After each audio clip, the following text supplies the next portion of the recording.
یہ وہ چیزیں ہیں جو پاکستان کے امیج کو برباد کر رہی ہیں. اب دیکھیں نا 2024 میں یو اے ای والا معاملہ ہوا, پاکستانیوں کے اوپر پابندی لگ گئی, کئی ملکوں سے اور شکایتیں موصول ہونا شروع ہو گئی, پاکستان کا سر سفارتی لحاظ سے نیچے چلا گیا, اوورسیز کا غصہ اپنی جگہ پر قائم ہے اور عمران خان صاحب کی وجہ سے قائم, اور وہ اس کے اوپر قائم بھی رہنا چاہتے ہیں, کوئی اس میں دوسری رائے نہیں ہے. تو یہ ممکن ہے کہ 2025 انتخاب کا بھی سال ہو جائے. چلیے اگر میں بہت زیادہ آئیڈیلائز نہیں بھی کرتی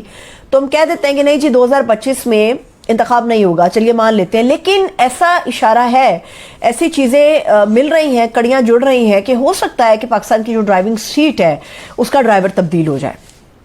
اور مل جل کے شاید بھی ہو سکتا ہے. اور انتخاب کی صورت میں یہ تو طے بات ہے کہ پاکستان کی جو ڈرائیونگ سیٹ ہے اس کو عمران خان صاحب جو ہیں وہ لیڈ کریں گے, لیکن اگر انتخاب نہیں ہوتا تو ڈرائیونگ سیٹ کا ڈرائیور تبدیل ہو جائے گا. اب یہ دیکھنا ہوگا کہ اس ڈرائیونگ سیٹ کے ڈرائیور کے لیے پاکستان پیپلز پارٹی کو چنا جائے گا یا پی ٹی آئی کو چنا جائے گا. پی ٹی آئی کو اگر نہیں بھی چنا جاتا تو پیپلز پارٹی کے امکانات قدرے بہتر ہیں نون لیگ سے. نون لیگ جو ہے وہ بہتر پرفارم نہیں کر پائی, نہ صوبائی لحاظ سے پرفارم کر پائی ہے بہتر, وہ جتنے مرضی باتیں کرتے رہے کہ ہم نے بڑی کامیابیاں سمیٹ لی ہیں, نہ تو پنجاب کی حد تک کنٹرول ہو پایا ہے, اور جو وفاق کی حد تک ہے تو شہباز شریف صاحب کی حکومت بری طرح سے ناکام ہو گئی ہے. اور وہ میں نہیں کہہ رہی, وہ ورلڈ بینک کی رپورٹ بھی کہہ رہی ہے کہ جس ملک کے اندر ایک سال میں 1.30 کروڑ بندہ غریب ہو جائے اور مزید غریب ہو جائے, تو وہاں پر اگر آپ اسی گورنمنٹ کو 5 سال پورے کرنے دیتے ہیں تو پاکستان کا تو پھر وہ کیما نکل جائے گا, ساری ہوا نکل جائے گی, بندر قطرہ تک نہیں بچے گا جس کو نچوڑا جا سکے. عوام مزید ٹیکس نہیں دے سکتی اور یہ حکومت اس چیز کی اہل نہیں ہے کہ مزید آگے کام کر سکے. اب دیکھتے ہیں کہ اور کیا ہوتا ہے, لیکن تبدیلی کا آغاز ہو چکا ہوا ہے جس کی طرف عمران خان صاحب نے اشارہ کیا تھا. اب وہ تبدیلی کا آغاز ہو چکا ہوا ہے اور اس کے اشارے جو ہیں آج صبح سے ہمارے سامنے آنا شروع ہو گئے. اجازت دیجیے, اپنا خیال رکھیے.